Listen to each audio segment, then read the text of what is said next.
বিসমিল্লাহির রহমানির রহিম। Welcome to my another blog. আমি একটি অঙ্ক নিয়ে এসেছি, যে অঙ্কটি হচ্ছে ক্লাস 8-এর।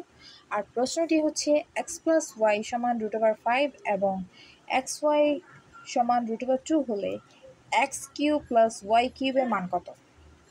এটা আমি প্রথমেই শুরু করতে হবে দেওয়া আছে x + y = √5, xy = √2।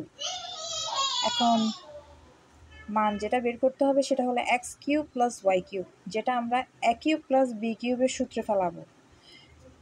a³ + b³ এর সূত্র হলো x + y তারপর whole cube minus 3xy into হবে x + y। ঠিক আছে,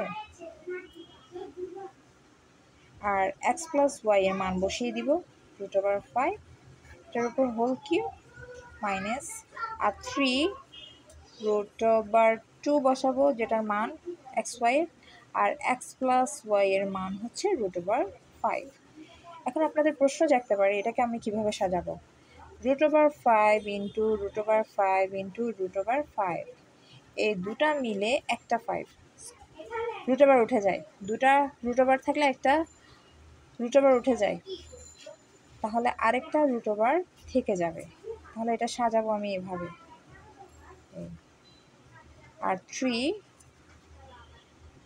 2 × 5 10, 5 × 10, এটাই আনসার।